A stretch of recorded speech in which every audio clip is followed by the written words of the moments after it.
The CBS Radio Mystery Theater presents... Come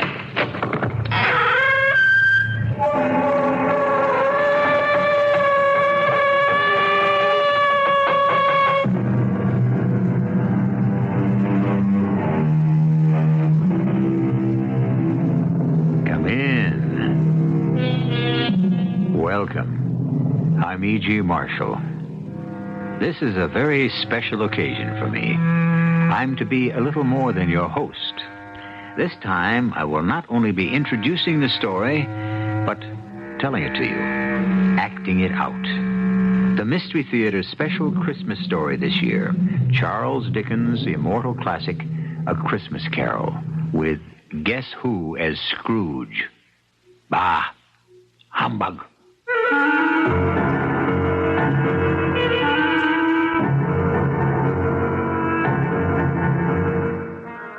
Our mystery drama, A Christmas Carol, was adapted from the Charles Dickens classic especially for the Mystery Theater by Ian Martin. I'll be back shortly with Act One.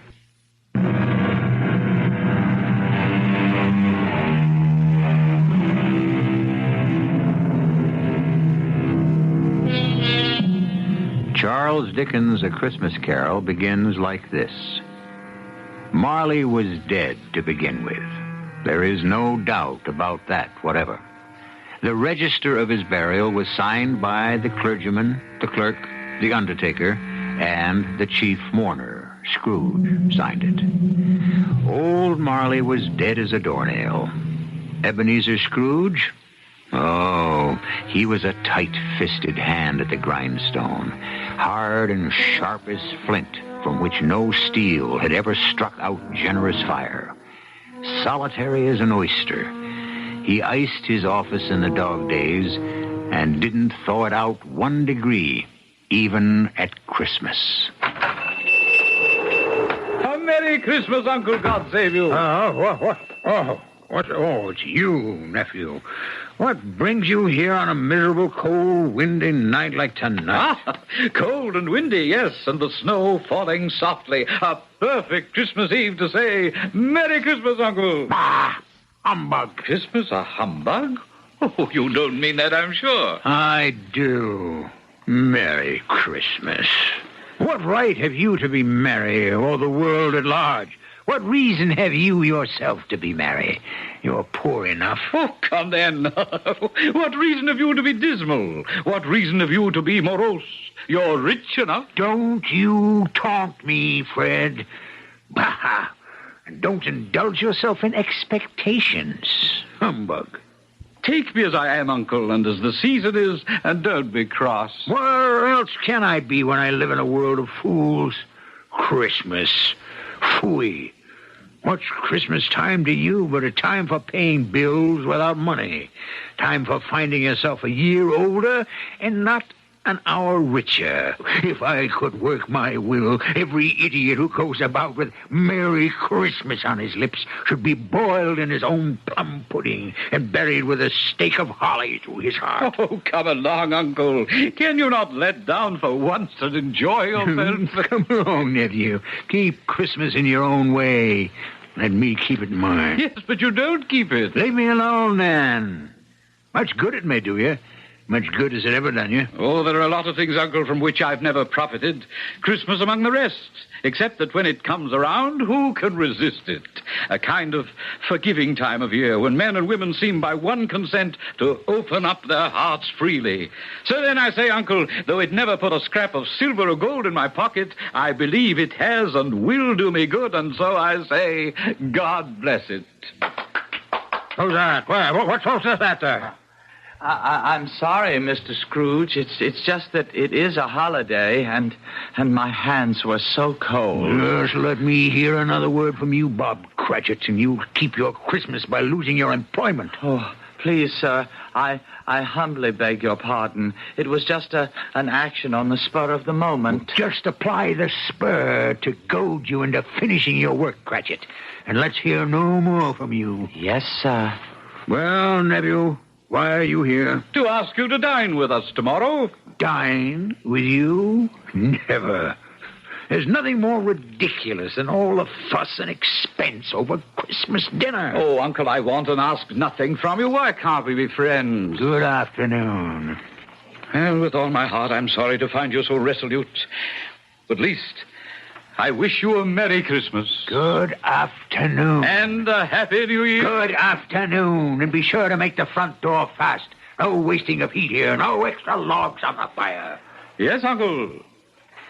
Mr. Cratchit. Yes, sir. May I wish you a Merry Christmas and a Happy New Year. The first I am sure of, and I thank you. The other... Who knows what the future holds? Be of good hope. The nerve of all of them. My nephew, of Wastrel, and Bob Cratchit on 15 shillings a week with a wife and family, talking about a Merry Christmas. It's enough to make a man retire to Bedlam. They're all mad. Begging your pardon, Mr. Scrooge, a gentleman to see you. Yes.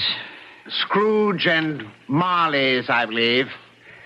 Have I the honor of addressing Mr. Scrooge or Mr. Marley? Mr. Marley's been dead for 7 years. He died 7 years ago this very night. Ah, sad. Sad indeed. Still, I have no doubt his liberality is well represented by his surviving partner. Liberality? At this festive season, it is more than usually desirable that we all make some slight provision for the poor and destitute. You may make your pledge here. Are there no prisons? We speak of the needy. The union workhouses are not still in operation. They are. I wish I could say they were not.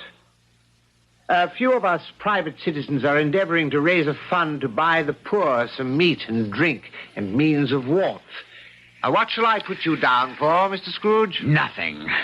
Of course, you wish to be anonymous? I wish to be left alone. By tax, I help to support the establishments we have mentioned. They cost enough and more. Let those who are badly off go there. Many can't go there. And many would rather die. If they would rather die, then let them do so and decrease the surplus population. Good afternoon, sir, whatever your name is. I find you hard to believe, Mr. Scrooge. Cratchit, let him out. Close the door, Cratchit, to extinguish what coals remain. Yes, sir. No, sir. Come here. Coming, Mr. Scrooge. You'll want all day tomorrow, I suppose. If quite convenient, sir. It's not convenient, and it's not fair. If I was to stop half a crown for it, you'd think yourself ill-used, I'd be bound. Well, sir, Yet you don't think me ill-used when I pay a day's wages for no work. I would not presume to have an opinion, but then it is only one day a year. A poor excuse for picking a man's pocket every 25th of December. But I suppose I have no choice. You must have the whole day. Just make sure you are here earlier the following morning. I dined my usual melancholy dinner in the usual melancholy tavern. Afterwards, climbed the stairs to my living quarters in the gloom. Something about my door knocker stopped me as I was about to put key in lock. For one strange moment, it looked like Marley. Ghostly spectacles turned up on its ghostly forehead. To say that I was not startled would not be strictly true. And even after I was entered and locked in and my candle lit, I did pause irresolutely before I dismissed it with humbug, humbug. Still, I was uneasy. Trimming my candle, I walked through all my rooms to make sure all was well. Sitting room, bedroom, lumber room, all as it should be. Small fire in the grate, spoon and basin ready, little saucepan of gruel, since I had a cold. What's that? The front door. The side door. The bell by my bed. The one on the mantel and on the sideboard. What do they herald? Who rings them? The cellar door. And that noise. What? I won't believe it. It's humbug still. Grim Spectre, what do you want with me? Much. Who are you? Ask me who I was. Who were you then? In life, I was your partner, Jacob Marley. You don't believe in me? I don't. Why do you doubt your senses? Because a little thing affects them. A slight disorder of the stomach makes them cheats. You may be a bit of undigested beef, a blot of mustard, a crumb of cheese, a fragment of underdone potato. There's more of gravy about you than the grave, wherever you are. Humbug, I tell you, humbug. Unbeliever! So, I unwrapped the bandages from about my head to reveal the rotting flesh, the jaw fallen slackly to my breast, the muscles eaten long since by worms. Now, do you believe me for who and what I am? Yes, oh, mercy, dread apparition. Why do you trouble me? I must. But why are you fettered and bound in chains? I wear the chain I forged in life. I made it, link by link. I girded it on of my own free will. Is its pattern so strange to you? Or would you learn the weight and length of the coil you wear yourself? It was full and as heavy and as long as mine these 7 Christmas Eves ago, and you have labored on it since. My once partner in life, what a ponderous chain you have built to drag you down in death. No, Jacob. Old Jacob Marley, speak some comfort to me. I have none to give. I cannot stay. I cannot linger anywhere. My spirit never walked beyond our counting house in life. So, in death, weary journeys lie before me. 7 years dead and traveling all the time? No rest, no peace, the incessant torture of remorse. I am here tonight, Ebenezer, to warn you that you have yet a hope of escaping my fate. Oh, you were always a good friend, Sankey. You will be haunted by 3 spirits. That is the hope you mentioned? It is. I think I'd rather not. Without their visits, you have no hope but to shun the path I tread. Expect the first tomorrow, when the bell tolls 1. But couldn't I take them all at once and have it over? Expect the second on the next night at the same hour. The third, when the last stroke of 12 has ceased to vibrate on your mantle clock. And for your own sake, remember what has passed between us. Passed between us. Jacob, do not leave me yet. But he was gone, as if he had never been. And yet, he had been. And Ebenezer Scrooge would never be the same man again. He fell asleep without undressing upon the instant. A sleep that was destined to be disturbed, as I shall relate when I return with Act 2.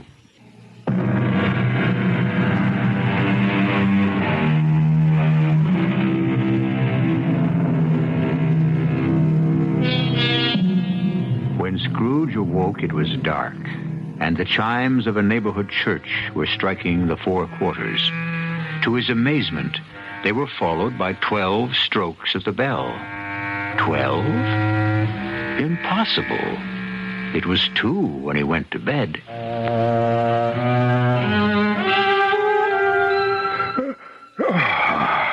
Why, it isn't possible. possible I could have slept through a whole day and far into another night.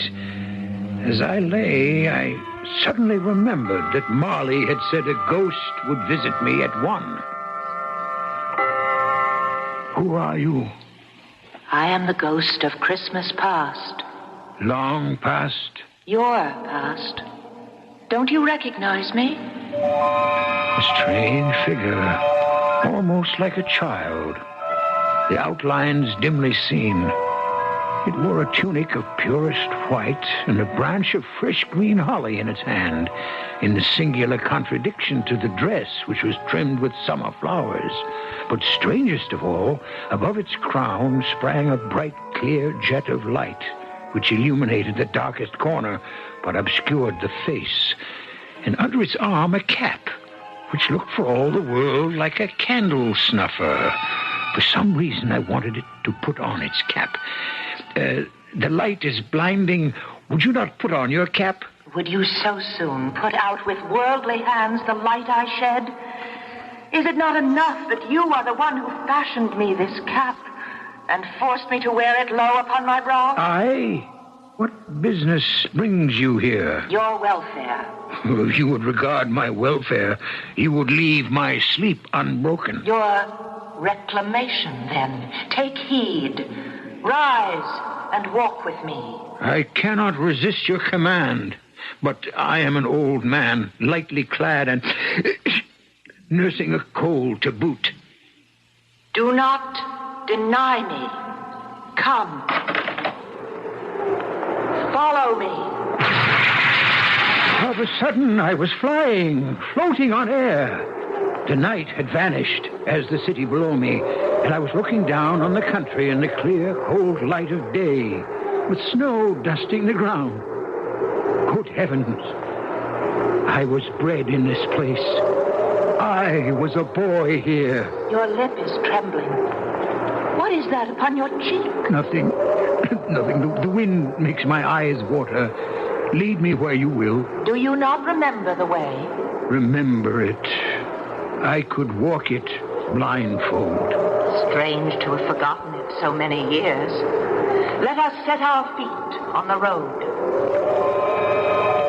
I will not tell you most of where we wandered as time stood still or raced ahead at a whim. The school where I was a child. The house I grew up in, an orphan. A terrible rush of tears remembering another outcast, a foreigner, an alien who in our mutual loneliness had once befriended me. Poor Ali Baba. It's too late now. What is too late? Nothing. There was a boy singing a Christmas carol at my door last night. I should like to have given him something, that's all. What might have been. Let us see another Christmas.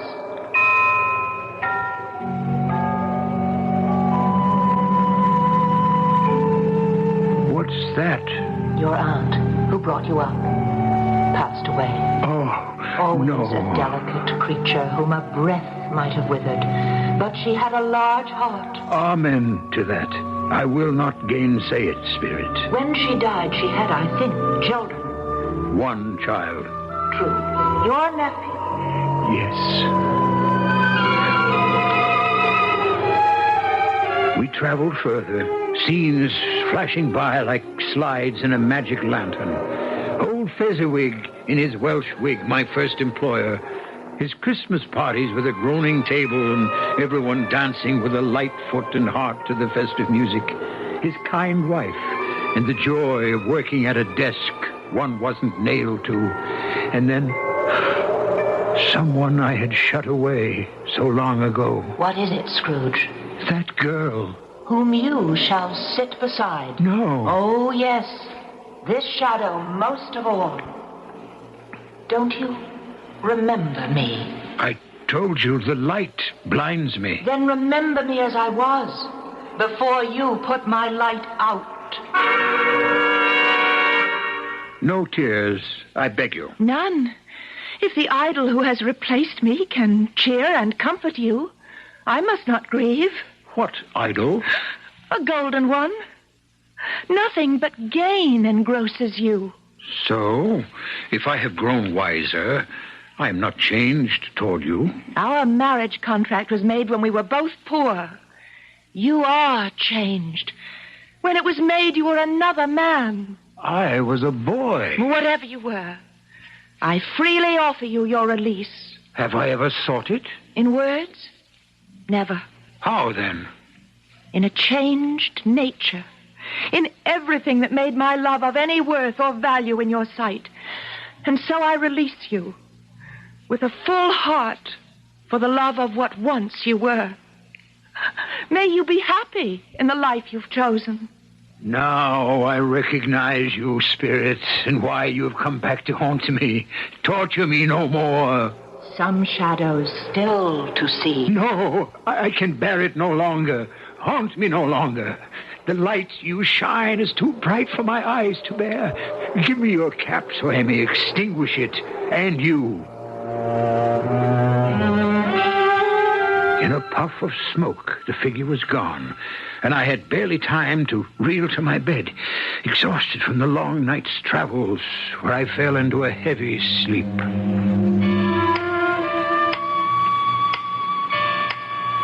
What's that? The clock ticking away. Awake in the night of time. Almost one.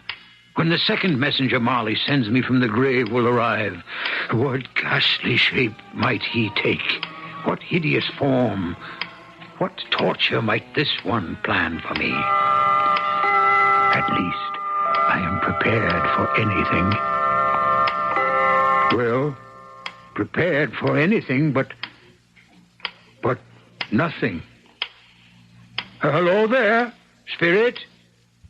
Are you invisible to me? What's that?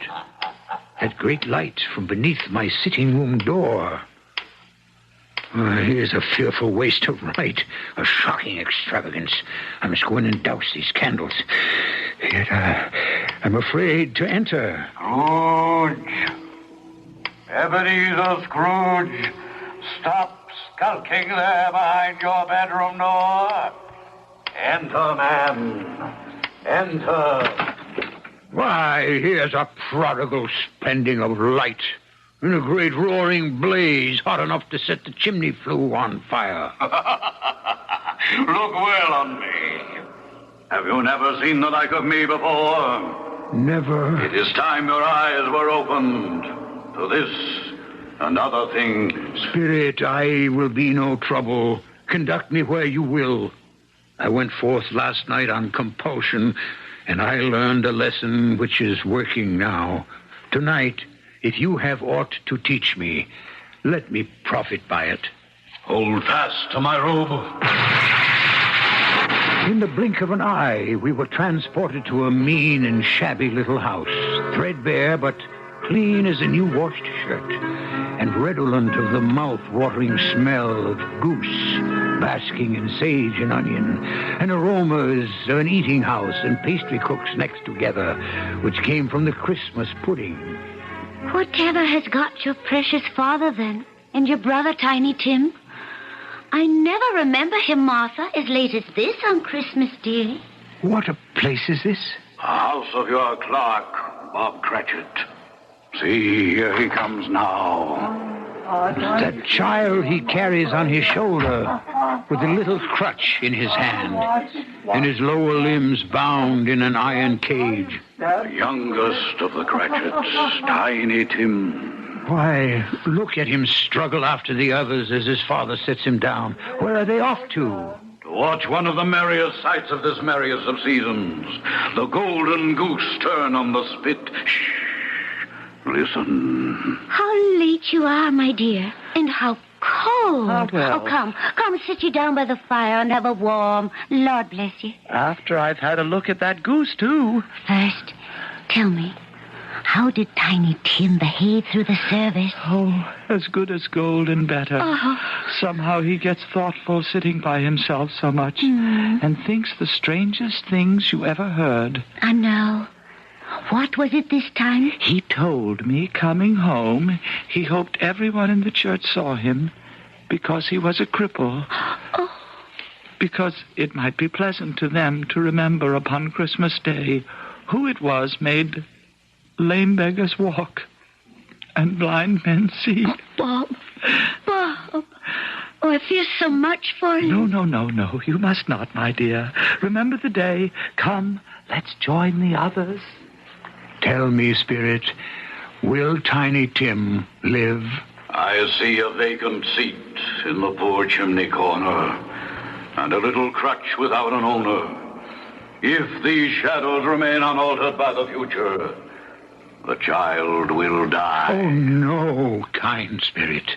Spare him. That from you, recall your own words. If he be like to die, he had better do it and decrease the surplus population. Oh, I am ashamed. And should be, man, if you be man at heart, forbear that wicked cant until you have discovered what the surplus is and where it is.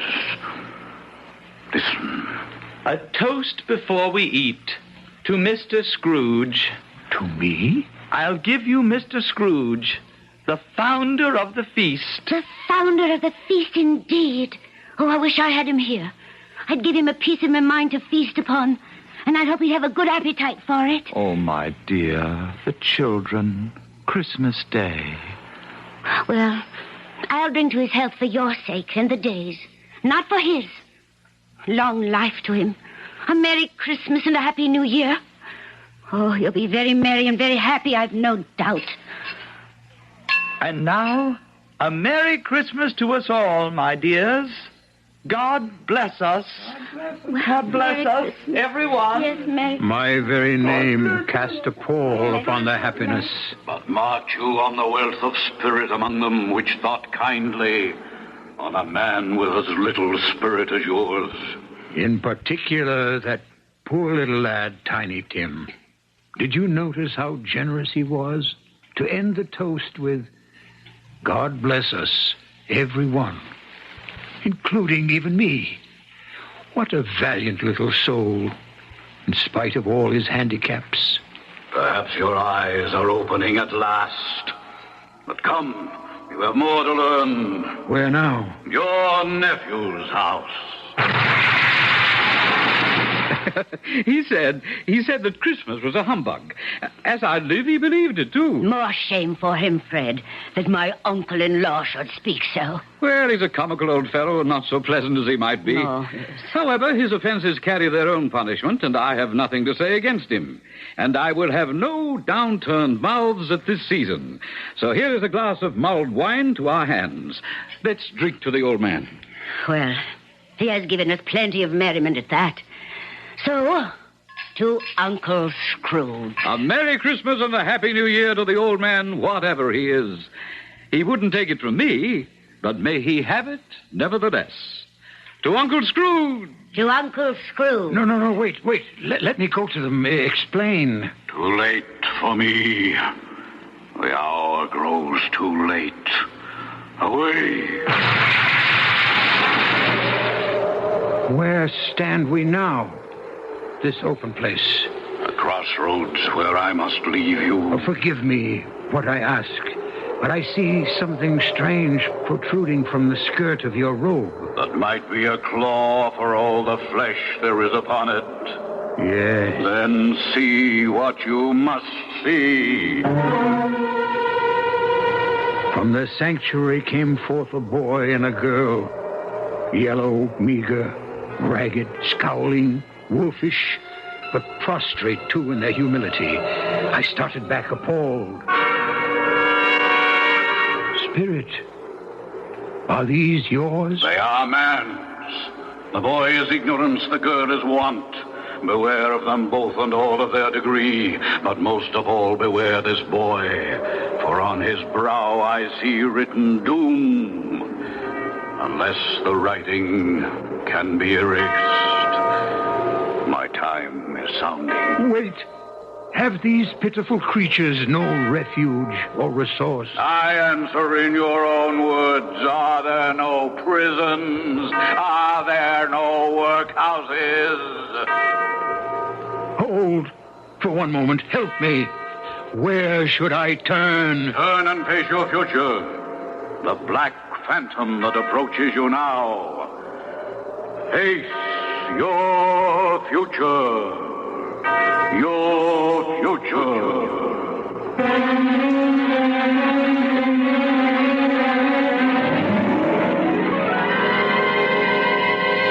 As the last stroke of the bell struck 12, Scrooge turned to face a dread figure, a solemn phantom, draped and hooded in blacks and deep grays, creeping like the mist about it towards him.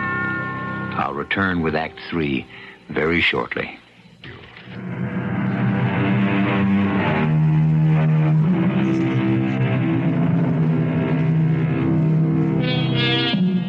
The last phantom silently, slowly, gravely approached.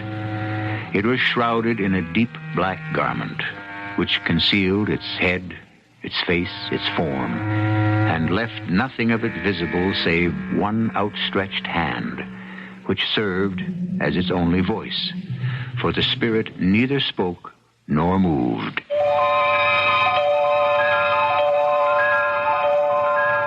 I am in the presence of the ghost of Christmas yet to come. You answer not, but point where we are to go. Lead on, spirit, and I will follow. A great black cloud gathered me and carried me willy-nilly to the streets. Its shroud, like the figure that stood by me, hung about me as I listened to two gentlemen talking in the street. So, Mr. Grimes, old Scratch has got his own at last. I have been so informed, Mr. Goodfellow. When did he die? Last night, I believe. What on earth could he have caught? I thought he'd never die. God knows. Why should I care? What has he done with his money? Heaven knows. Not left to charity, and certainly not to me. Left to his company, perhaps.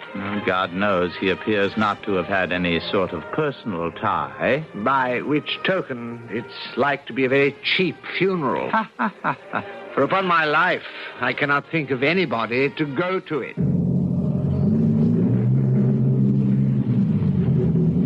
How dismal and awful to dismiss another human being in such terms.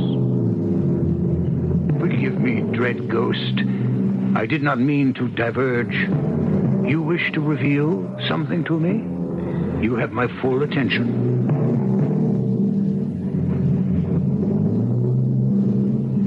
Fred, the news is bad. Bad? We are quite ruined. Oh, no, there's hope for us yet. If he relents. If he forgives or forgave, there might have been. Oh, but it is too late for the miracle. Poor, old, miserable boy. He's past relenting. He's dead. No, wait, spirit, wait. I'm not ready to leave. What else would you have me look on? Tell me again about today. About little Tim and the grave. It would have done you good to see how green a place it is. But you'll see it often. I promised him I would walk there every other Sunday. My last born. My poor little broken child. Oh, please. I shall break down with you. Oh, my darling. We can all try to be brave, but how can we hide our sorrow? What is more final and dreadful than death? I want to help, Spectre, but something informs me that our parting moment is at hand. Tell me, what man was it I saw lying dead? Very well. You point. Where to this time?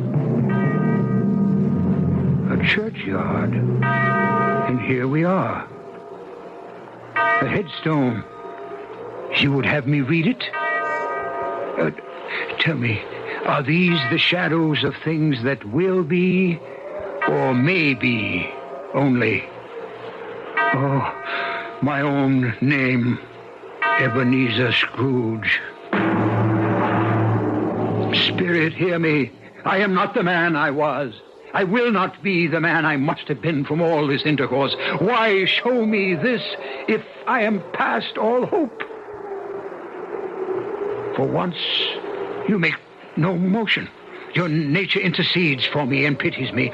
Good Spirit, I will honor Christmas in my heart and try to keep it all the year. The three spirits shall strive within me. I will not shut out the lessons that they teach. Oh, tell me I may sponge away the writing on this stone. Give me your hand, I beg you. Give me your hand. I hold you to me. You cannot disappear. You cannot disappear. Oh, bless my soul. What I cling to is my own bedpost. And wait. Perhaps my time is my own to make amends in. Yes, I will live in the past, in the present, and the future. The spirits of all three shall strive within me. Oh, Jacob Marley, heaven and Christmas time be praised for this. I say it on my knees, oh Jacob, on my knees. I don't know what to do. I'm as light as a feather, and I am as happy as an angel. I'm as merry as a schoolboy. I'm as giddy as a drunken man. A Merry Christmas to everyone. A Happy New Year to all the world. Hello there. Oh, hello. Oh, there's the saucepan the gruel was in. There's the door by which the ghost of Jacob Marley entered. There's the corner where I saw the wandering spirits. It's all right. It's true. It all happened. Oh, my God, I don't know how long I've been among the spirits. I'm a baby. I don't know what month it is. Throw open the window and rejoin the world. Hey, Mr. Grimes, what's today? Why, Christmas Day. Christmas Day! I haven't missed it. The spirits have done it all in one night. They can do what they like. Of course they can. Hello, my fine fellow. Hello. Merry Christmas. Merry Christmas to you. Do you still run the poulterer's shop in the next street but one? At the corner? I should hope I did, on my way to open up. Oh, pray then, Mr. Grimes, do I dare hope you have not yet sold the prize turkey that was hanging up there? Not the little prize turkey, the big prize turkey. The one as big as an ostrich? Oh, a delightful man, a pleasure to talk to him. Yes, Mr. Grimes. It is hanging there now. Well, what are we waiting for? I want to buy it. Bring it here that I may give directions where to take it. Send back your boy and I'll give him a shilling. Have him bring it back in less than 5 minutes and I'll give him half a crown. Better still, here's a £5 note. Send him to deliver the turkey to Mr. Cratchit by cab at the address I give you. And what's left shall be your Christmas present and his. Shaving was not an easy task, for my hand was shaking, and shaving demands attention. At last it was finished, and I dressed myself in all my best and issued forth to the streets. The first person I met was a portly gentleman who had walked into my counting house the day before, saying, Scrooge and Marley's, I believe. I hastened to intercept him. My dear sir, how do you do? I beg your pardon? I hope you succeeded yesterday. A Merry Christmas to you, sir. Mr. Scrooge? That is my name. I fear not pleasant to you. Allow me to ask your pardon, and will you have the goodness to allow me to contribute? May I have your ear, sir? What? Lord bless me. So much. My dear Mr. Scrooge, are you really serious? If you please. Not a farthing less. Will you do me that favor? Oh, my dear sir, I don't know what to say to Well, such don't say anything. Come and see me. Will you come and see me? I will indeed. Thank you. I thank you 50 times. Bless you.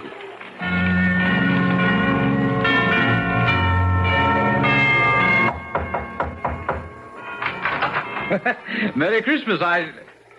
By all that's holy, is it you, Uncle? Me, Fred. You did ask me to dinner. Am I too late to take up the invitation? Too late? Will you let me in? Will I let you in? Why, here's the merriest turn a Christmas can take, darling wife. Here's Uncle Scrooge to share our Christmas. Isn't that a present for this day? You couldn't have brought Fred a better one. Welcome to our home, Uncle. For only the first of many times, I hope. It's a whole new year. Yes, and you may spend it all with us if you will. Only today, for I must be in the office as early as can be. No. Don't steal glances at each other. It isn't business on my mind, but recompense. And since at last I have learned to laugh, I want to have my first joke with the man I have perhaps wronged most all of these years, my faithful Bob Cratchit. A wonderful day, an evening with my nephew, a deep sleep that might have lasted for days, except that I was bound and determined to be earlier than my clerk at the counting house that Monday morning. I was as pleased as a child when I beat him there. Even more pleased to find that for once he was late. When the door opened and he came in, he was a full 18½ minutes behind his time. His hat and scarf were off before he opened the door. In terror of the man I had been, he was on his stool in a jiffy, writing his pen as if he were trying to overtake the lost minutes. Morning, Mr. Scrooge. Morning. A little late for that. What do you mean by coming here this time of day? I am very sorry, sir. I am behind time. You are? Yes, I think you are. Now, step this way, sir, if you please. It's only once a year, sir. It shall not be repeated. I was making rather merry yesterday, sir. Now, I'll tell you what, my friend. I'm not going to stand by this sort of thing any longer. And therefore, I feel myself forced to raise your salary. Huh? Why, Mr. Scrooge, sir, do you feel all right? Merry Christmas, Bob. A merrier Christmas than I have given you for many a year. Not only raise your salary, but discuss your affairs and endeavor to help your struggling family over a Christmas bowl of smoking bishop. So make up the fires till they hot us right out of the counting house before you dot another I, Bob Cratchit. It's not only a new year, but a whole new world for both of us.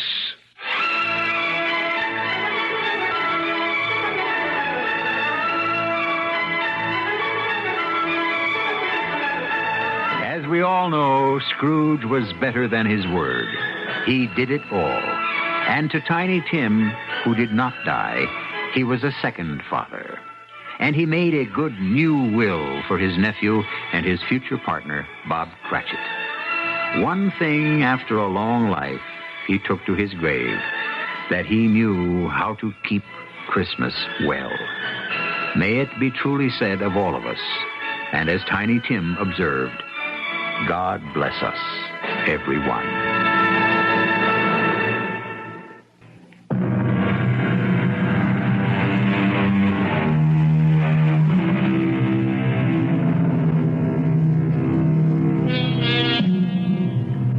What more is there to say after Dickens' Christmas Carol, except the eternal message it brings, a Merry Christmas and a Happy New Year. Our cast included Marion Seldes, Ian Martin, E.V. Juster, Robert Dryden, and William Redfield. The entire production was under the direction of Hyman Brown. This is E.G. Marshall inviting you to return to our Mystery Theater for another adventure in the macabre. Until next time, pleasant dreams.